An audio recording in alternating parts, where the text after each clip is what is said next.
Hey guys, welcome to ADR Start Reviews, and today we're going to be going ahead and kind of lately talking about the AMD 300 series.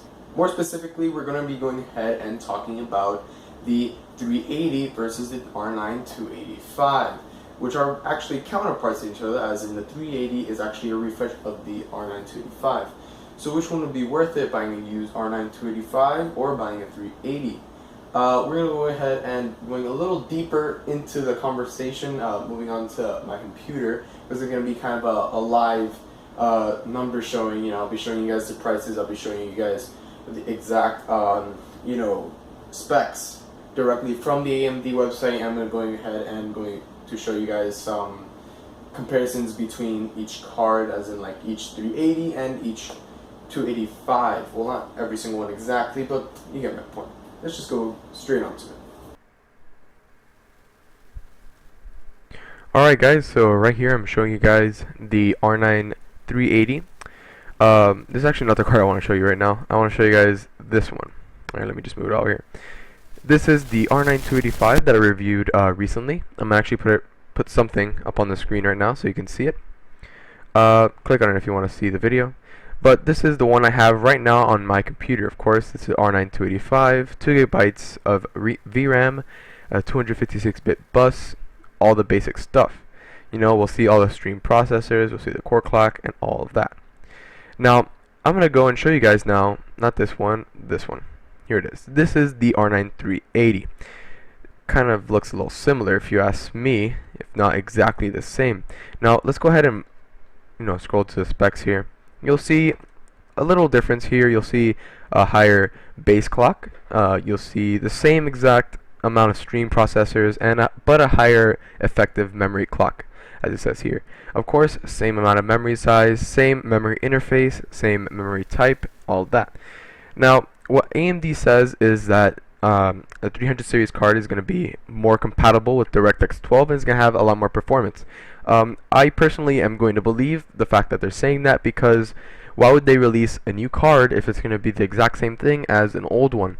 So most likely they did make some improvements into this architecture, and if I'm not mistaken, this is the Tonga GPU. You can go ahead and correct me, or I'll correct myself later, but this is the Tonga GPU, and if I'm not mistaken, they might have done some updates. That's why they call this a refresh. It's not a rebrand, it's a refresh to the GPU itself. Nothing else has changed on this card. Still a single fan, still amount of crossfire capability as the 200 series version of it. So basically, the 380 is a refreshed 285, and honestly, it will come out cheaper for you if you buy a 380, as I'm going to show you right now. Here is the MSI R9 380. This is also a 2 gigabyte card, but this is a full-size card. If I just scroll here a little bit, you'll see this is $199. It's very cheap, actually.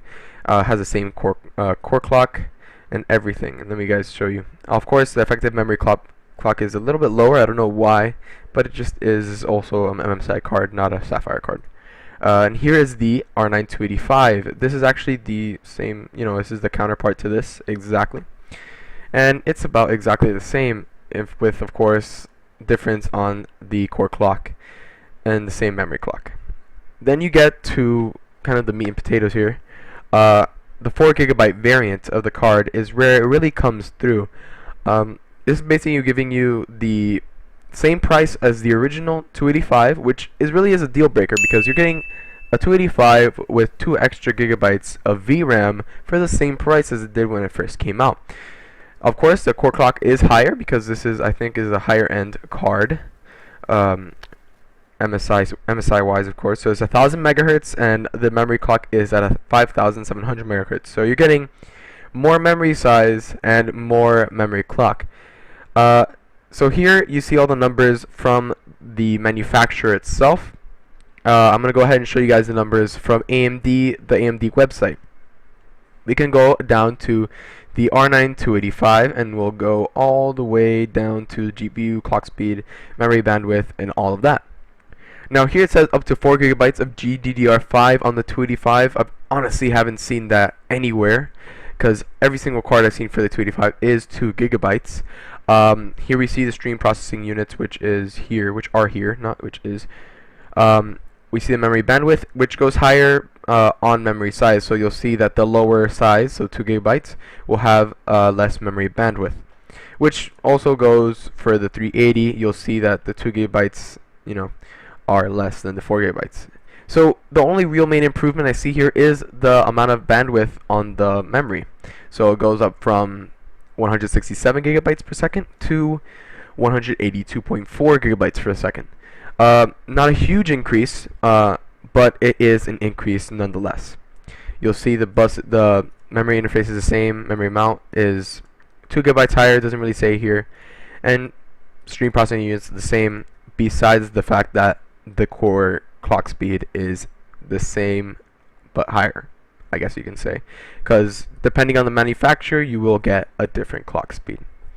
I know, guys, this was pretty straightforward, but this is kind of what one of the many episodes I want to do on the 300 series itself, because of the very significant differences there is, especially on the higher series cards. And I do want to have one nice episode on where I talk about the Fury X, which I'm very excited to talk about, because this one is seriously a beast, and on my opinion, HBM is amazing.